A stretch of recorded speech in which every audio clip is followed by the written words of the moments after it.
right, 7.5 properties of trapezoids and kites. This is our last section in this chapter.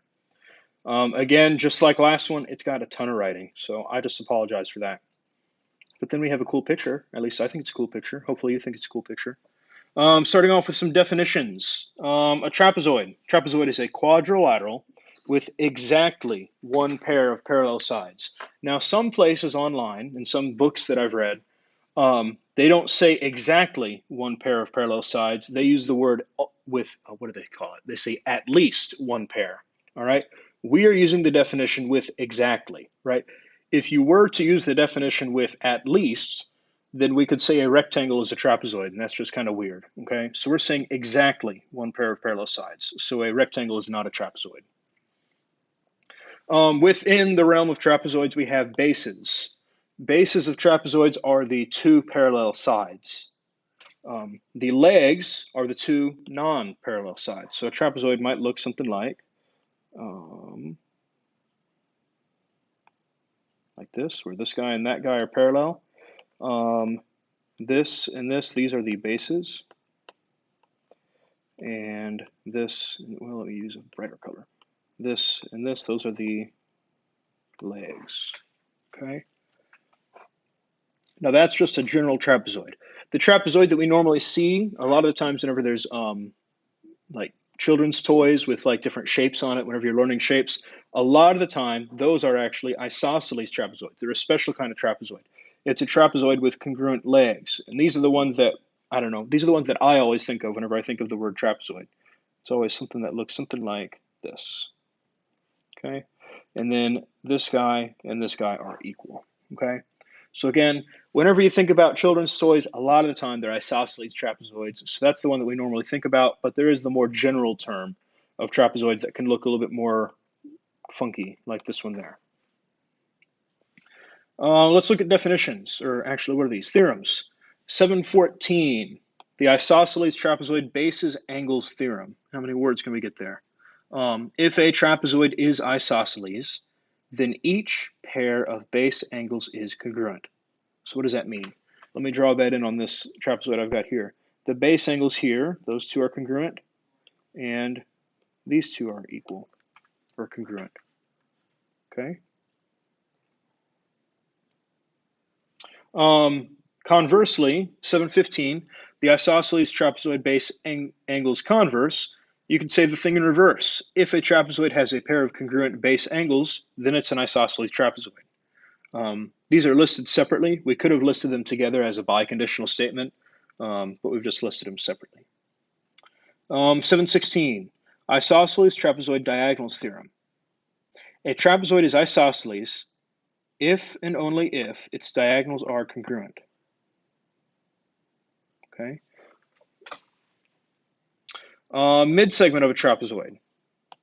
The segment that connects the midpoints of its legs. Now we need to think about the word midpoint, and then we can think about the word mid-segment.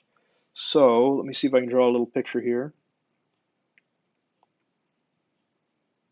The midpoint of the legs is the middle piece. So this guy and that guy are equal. And then this piece, those are equal. That black line there would be the mid-segment, okay? 717, the trapezoid mid-segment theorem. The mid-segment of a trapezoid is parallel to both bases, and its length is 1/2 the sum of the length of its bases, okay? Now that's kind of wordy. What that means is the mid-segment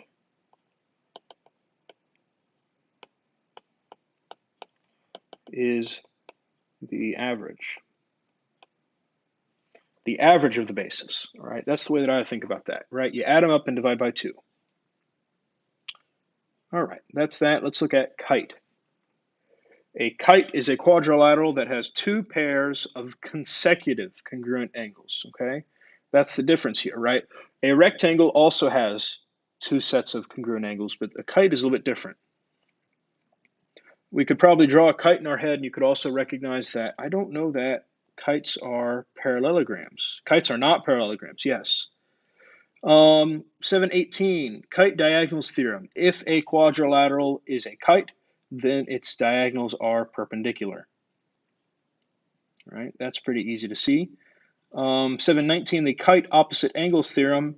If a quadrilateral is a kite, then exactly one pair of opposite angles are congruent, right? And that should be relatively easy to understand as well. Let's look at this picture. We don't need to draw it, but I like to look at it. We've got all these quadrilaterals at the top. A quadrilateral just means that it has four sides, right? That's all it means. Over here we have parallelograms. And in the family of parallelograms, the ones that we care about at least are rectangles and rhombuses. And then whenever you put a rectangle and a rhombus together, we get a square. Next up, we have trapezoid. Remember, the trapezoid can look kind of ugly like this guy here, right? I think that's kind of weird looking. And then we have the special kind of trapezoid, the one that we all know and love, the isosceles trapezoid, where the sides are equal. And then lastly, we have a kite, right? In the kite, let me just draw this in here so that we know the kite's opposite angles that are equal are going to be this guy and this guy, right? We're going to say that this and this are equal, that and that are equal. It's always the one between the two unequal sides that'll be congruent, okay? That's going off of the kite opposite angles, right? Those are the opposite angles that are congruent. All right, let's look at some problems. Number one here. This is supposed to be an, oh my goodness, an isosceles trapezoid. Isosceles trapezoid, right? I didn't write that in there. So we're supposed to list all the other angles of the isosceles trapezoid. We have a theorem here that talks about its base angles. 714, the isosceles trapezoid base angles theorem. So if a trapezoid is isosceles, then each pair of base angles is congruent. So I can say that this guy and that guy are equal. That guy are equal. So I know that measure of angle J is 118. I know that measure of angle L is equal to measure of angle M, and then I don't really know what that is yet. The way that I'm going to get that is I'm going to go back to how many angles, or what's the sum of the angles in a quadrilateral, a four-sided figure. So I'm going to say that I've got, I'll call these x. X plus 118 plus 118 is 360. And so whenever I type that in, I'm going to type in 360 minus 118 minus 118. Oops, that's 188, 118. And then I'm going to divide by 2 because I have two x's. So I have x is 62. And there we are. Number 2, find the length of the mid segment, right? The mid segment is this middle piece here. It's NM or MN, whichever direction we want to say. Now that's going to be the average of the bases. So I'm going to say 18 plus 10 divided by 2. Whenever I add those up, I get 28 over 2, which is 14, right? And this is our answer, 14. Not too crazy. Number 3, find the missing angles. And this is a kite, right? Because it has the double congruent angle, or the congruent sides that are next to each other.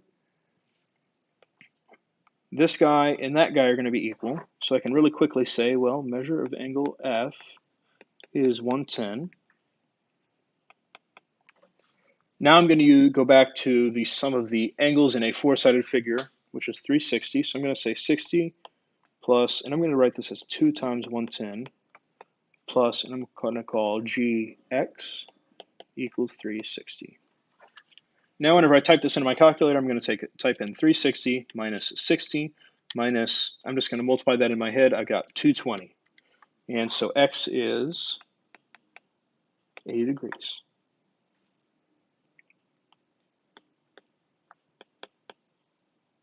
Oops, and I shouldn't use a lowercase g there. I should use a capital. So that is that. All right. That's the last of our chapter. Make sure that you have these written down somewhere. Make sure you have all of those. Those will be very useful for you. All right, that is that. Again, I really like this picture. You don't have to copy it down, but I really like the picture. So just wanted to point that out. All right, that's all. Good luck on your homework.